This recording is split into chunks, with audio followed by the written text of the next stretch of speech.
Madam ಎಲ್ಲರಿಗೂ ಗೊತ್ತು doctor ಹತ್ರ ಹೋದ್ರೆ ಸೂಜಿ ಕೊಡ್ತಾನೆ, ಮೆಡಿಸಿನ್ ಕೊಡ್ತಾನೆ ಅಂತ ಅಲ್ವಾ? ಹೌದು.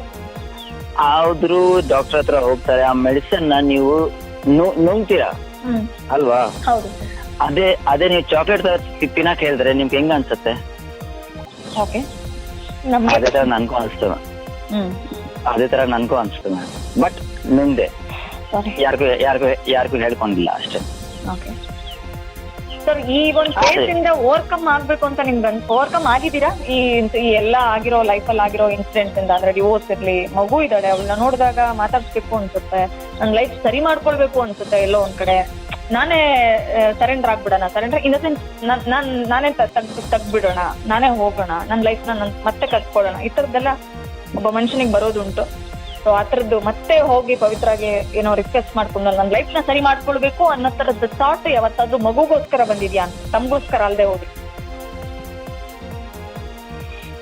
ಬಂದಿತ್ತು ಮೇಡಮ್. ಬಟ್ ಯಾಕಂದ್ರೆ ನನಗೆ ಗೊತ್ತು that she is only thinking forward and Pavithra ಕೂಡ ಶಿ ನೆವರ್ ಥಿಂಕ್ಸ್ ಬಿಹೈಂಡ್. ಅಂದ್ರೆ ಆಗೋಯ್ತು ಅಷ್ಟೇ ಅವ್ರ ಲೈಫಲ್ಲಿ. ಅವಳು ಇನ್ನೊಂದ್ಸತಿ ತಿರ್ಗಾ, ಇವಾಗ ನೀವು ಮುಂಚೆನೂ ಒಂದು ಐ ಥಿಂಕ್ ಒಂದು 15-20 ಕ್ವಶನ್ಸ್ ಮುಂಚೆ ನೀವು ಒಂದ್ಸತಿ ಕೇಳಿದ್ರಿ, ಪವಿತ್ರ ಗೌಡ ಅವ್ರು ತಿರ್ಗಾ ಬಂದ್ರೆ ನೀವು ಲೈಫಲ್ಲಿ ಆಕ್ಸೆಪ್ಟ್ ಮಾಡ್ಕೊಂತೀರಾ ಇಲ್ವಾ ಅಂತ. ಬಟ್ ನಾನು ನಿಜವಾಗ್ಲೂ ಹೇಳ್ತಾ ಇದ್ದೀನಿ, ಪವಿತ್ರ ಗೌಡ ಅವ್ರ ಮೈಂಡ್ ಅಲ್ಲಿ ಈ ಥಾಟ್ ಬರಲ್ಲ. ನಿಜವಾಗ್ಲೂ ಹೇಳ್ತಾ ಇದ್ದೀನಿ, she will think A step head, ಹಿಂದೆ ಮಾತ್ರ ಅವಳು ಯೋಚನೆ ಮಾಡೋದು. ಈಗ forward. She's like Thomas Alva Edison. Once he fail adreno, she'll try again. Guarantee news, ಸುದ್ದಿ ಖಚಿತ, ನ್ಯಾಯ ನಿಶ್ಚಿತ.